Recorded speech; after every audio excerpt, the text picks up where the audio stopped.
Hello everyone, welcome back to my channel. কেমন আছো সবাই? আশা করবো সবাই খুব ভালো আছো, সুস্থ আছো। আমার চ্যানেলে নতুন একটা ভিডিওতে সবাইকে স্বাগত জানাচ্ছি। আজকেরও বেশ কয়েকটা টিপস নিয়ে আবারও হাজির হয়ে গেছি। আশা করছি আজকের প্রত্যেকটা টিপস তোমাদের অনেক কাজে লাগবে। আর ছোটো ছোটো টিপসগুলো জানা থাকলে না সংসারের কাজগুলো অনেকটাই সহজ হয়ে যায়। সেই সঙ্গে নিজের জন্য কিছুটা হলেও সময় বাঁচানো যায়, সংসার খরচ কিছুটা হলেও কমানো যায়। এরকম বেশ কয়েকটা টিপস আজকে তোমাদের সঙ্গে শেয়ার করব। তো চলো দেখে নেওয়া যাক পরপর টিপসগুলো। প্রথম যে টিপসটা আমি তোমাদের সঙ্গে শেয়ার করছি, ভীষণই গুরুত্বপূর্ণ একটা টিপস। অনেক সময় আমাদের অজান্তে রান্না করতে করতে মেঝের মধ্যে তেল পড়ে যায়, বা বাড়িতে যদি ছোটো ছোটো বাচ্চারা থাকে তারা তেলটা মেঝের মধ্যে ঢেলে ফেলে। তো যখন এরকম হয়ে যায় আমরা কি করি, কাপড় দিয়ে মুছে দিই। কাপড় দিয়ে মুছে নেওয়ার পরেও দেখবে জায়গাটা অনেকটা একটা পিচ্ছিল টাইপের হয়ে থাকে, আর ওই জায়গায় যদি কোনোভাবে কোনো পা দেওয়া হয় দেখবে আমাদের স্লিপ খেয়ে যাওয়ার চান্স থাকে। বাড়িতে ছোটো ছোটো বাচ্চারা থাকলেও ভয় লাগে। তো তার জন্য কি করবে, যখন মেঝের মধ্যে তেল ঢালা হয়ে যাবে নিয়ে নেবে হচ্ছে আটা বা ময়দা। বাড়িতে অনেক সময় থাকে না এরকম আটা বা ময়দা যেগুলো একটু পোকা লেগে গেছে, পোকা লেগে গেলে সেই আটা বা ময়দাগুলো আমরা ফেলে দিই। ফেলে না দিয়ে এইরকম করে আমরা ব্যবহার করে নিতে পারি। তো তেলের ওপরে আটাটা আমি দিয়ে দিলাম। তো ছড়িয়ে দেওয়ার পরে দেখো হাত দিয়ে জাস্ট মুছে নেওয়ার মতন আমি তেল মানে আটাটাকে তুলে নিলাম। সেই আটার সঙ্গে দেখো পুরো তেলটাই একদম উঠে চলে এসছে। কোনোভাবে একটু তেল মেঝের মধ্যে লেগে থাকবে না, কোনোভাবে স্লিপ খাওয়ারও ভয় থাকবে না, একদম মেঝেটা খুব সুন্দরভাবে পরিষ্কার হয়ে যাবে। তো তোমাদেরকে আমি হাত দিয়ে দেখিয়ে দিচ্ছি, দেখো অন্য হাত দিয়ে একটু মুছে দেখানোর চেষ্টা করছি যে মেঝের মধ্যে কোনোভাবে একটু তেল বা ভিজে কোনো ব্যাপারই নেই, একদম পুরো তেলটাই খুব সুন্দরভাবে উঠে চলে এসছে। তো দেখো হাতের মধ্যে একদম কিচ্ছু নেই, হাতটা একদম পুরো শুকনো। যেটুকু যা তেল ছিল এই আটাটাই হচ্ছে অ্যাবজর্ব করে নিয়েছে, ব্যাস। এইভাবে করে তোমরা মেঝের মধ্যে যখন তেল পড়ে যাবে তোমরা এই টিপসটা ফলো করতে পারো। তো পরবর্তী যে টিপসটা তোমাদের সঙ্গে শেয়ার করবো, ছোট্ট হলে কিন্তু ভীষণই গুরুত্বপূর্ণ একটা টিপস। তো ডিম সেদ্ধ করতে বসানোর পরে দেখবে, ডিম সেদ্ধ করার পরে দেখবে ডিমের ভেতরের যে কুসুমের অংশগুলো সেটা অনেক সময় বেরিয়ে যায়। তো মানে ডিমটা ফেটে যায়, ফেটে যাওয়ার কারণে ভেতরের অংশগুলো, নরম অংশটা বাইরে বেরিয়ে আসে, একটা উঁচু উঁচু ব্যাপার হয়ে থাকে। আর সেই ডিমগুলো দেখতে আমাদের ভালো লাগে না। তার জন্য কি করবে, ডিম যখন সেদ্ধ বসাবে তো সেই জলের সঙ্গে কিছুটা লবণ তোমরা দিয়ে দেবে। তাহলে ডিমগুলো কোনোভাবে ফেটে ভেতরে যে কুসুমটা বেরিয়ে যাওয়ার সমস্যা, দেখতে ভালো লাগে না, তো সেই রকম ব্যাপারটার হবে না। ডিমগুলো খুব ভালোভাবে সেদ্ধ হয়ে যাবে, একটু অংশ বাইরে ফেটে বেরিয়েও আসবে না, সেই সঙ্গে ছাড়াতে গেলেও কোনো অসুবিধা হবে না। অনেক সময় ছাড়াতে গেলে খোসার সঙ্গে ডিমের অংশগুলো আলাদা আলাদা হয়ে যায়, সেরকমও কিছু হবে না। ডিমগুলো খুব ভালোভাবে মানে সেদ্ধ হবে, সেই সঙ্গে খুব ভালো করে সারানোও হয়ে যাবে। তো চলো দেখে নেওয়া যাক আজকের পরবর্তী টিপস। কিচেন সিঙ্ক ব্যবহার করার পরে এটাকে খুব ভালো করে তো আমরা উপর উপর পরিষ্কার করে নিই। যতই আমরা উপর উপর পরিষ্কার করে নিই না কেন, এর নিচে যে পাইপটা লাগানো আছে সেই পাইপের মধ্যে তেলে পোকা, ছোটো ছোটো পোকা হয়ে যায়। সেটা কিন্তু মোটেও স্বাস্থ্যের পক্ষে ভালো নয়, কারণ রাত্রে সিঙ্ক যখন আমরা অনেক সময় না ব্যবহার করে থাকি তখন দেখবে এই পোকাগুলো কিন্তু কিচেন সিঙ্কের উপরে চলে আসে আর জীবাণু ছড়িয়ে দিয়ে চলে যায়। তার জন্য কী করবে বন্ধুরা, দেখো তোমরা নেপথলিন নেবে। নেপথলিন আমরা প্রত্যেকেই ব্যবহার করে থাকি, 2-3টে করে নেপথলিন যদি আমরা আমাদের কিচেন সিঙ্কের এই যে পাইপের ঠিক ওপরে যদি এইভাবে করে ফেলে রেখে দিই কিচেন সিঙ্কের মধ্যে, তাহলে ব্যবহার করার সময় এর যে জলটাও কিন্তু পাইপের মধ্যে যাবে।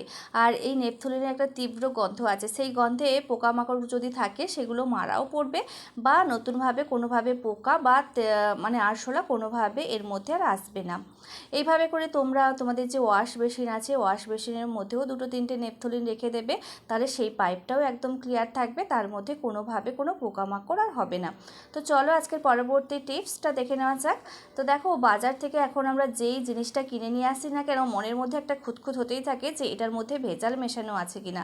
সেরকম দেখো তেল নিয়ে আসার পরে মনে হয় কি জানি কি দিয়ে হয়তো ভেজালভাবে এই তেলটা বানানো হয়েছে, এরকম নানা চিন্তা মাথার মধ্যে ঘুরপাক করতে থাকে।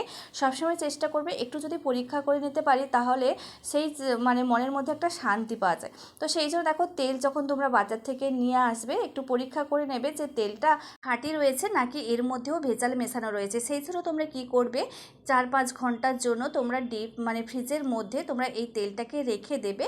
তো 4-5 ঘন্টার পরে আমি ফিরে আসছি। তো 4-5 ঘন্টা হয়ে গেছে, তো আমি 5 ঘন্টা পরেই আমি ফ্রিজটা থেকে এই তেলটাকে বের করছি।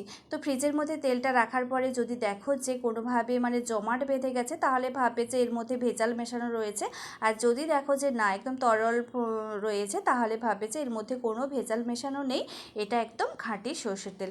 তো চলো এখন দেখে নেওয়া যাক আজকের পরবর্তী টিপস। তো দেখো বন্ধুরা, এখানে কিছুটা এলাচ নিয়েছি। এলাচ আমরা প্রত্যেকেই ব্যবহার করে থাকি, বিভিন্ন তরকারিতে আমরা এলাচ দিয়ে থাকি। এলাচে একটা মিষ্টি সুগন্ধ রয়েছে, যাতে তরকারির স্বাদটা আরও বেড়ে যায়, সেই জন্য আমরা এলাচটা ব্যবহার করে থাকি।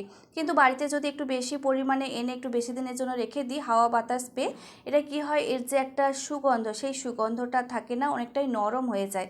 সেই যখন তোমরা এরকম এলাচগুলো হয়ে যাবে, তো এইগুলোকে না ফেলে দিয়ে তোমরা কি করবে, রান্না যখন করবে, রান্না করার সময় আমাদের ওই যে ওভেনটা জ্বলে, ওভেনের চারপাশটাও কিছুটা গরম থাকে। গরম থাকার কারণে তো এই ওভেনের চারপাশে তোমরা এইভাবে করে এলাচগুলোকে রেখে দেবে। খুব বেশি সময় রাখবে না, মানে 20-30 সেকেন্ডের জন্য এলাচগুলোকে এইভাবে করে রেখে গরম করে নেবে। তাহলে কি হবে, এই এলাচগুলো আবার হচ্ছে এই যে ছেতিয়ে গিয়েছিলো সেই ভাবটাও চলে যাবে, আর হচ্ছে এর যে একটা সুগন্ধ, সেই সুগন্ধটাও কিন্তু বজায় থাকবে। তো এইভাবে করে নেওয়ার কারণে কি হবে, এক্সট্রা করে আমাদেরকে আর গরম করতে হবে না। এক্সট্রা করে যদি আমরা কড়াইতে বা কোনো তাওয়াতে গরম করতে যাই, তাহলে কি হবে, আমাদের গ্যাসের খরচটাও কিছুটা হলেও প্রয়োজন হবে।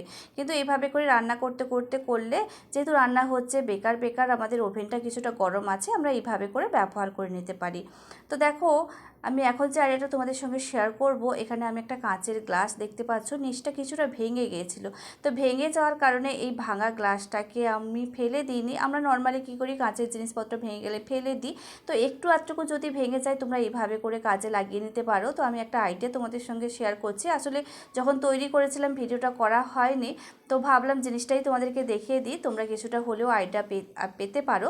তো মোজাইক আর্টগুলো ঠিক যেরকম করে, তো সেরকম করে একটা বানানোর চেষ্টা করেছি কিছু একটা, তবুও কিন্তু দেখতে কিন্তু খুব একটা বেশি খারাপ লাগেনি, অনেকটা কিন্তু ভালোই লেগেছে তো আমার কাছে। তো যে কোনো জিনিস ফেলে দেওয়ার আগে তো একটু যদি কোনো কিছু কাজে আমরা লাগিয়ে নিতে পারি, তাহলে ক্ষতি কী, তাই না? তো আমার কিন্তু এই বদ অভ্যাসটা রয়েছে, সহজে আমি কোনো জিনিস কিন্তু ফেলতে পারি না।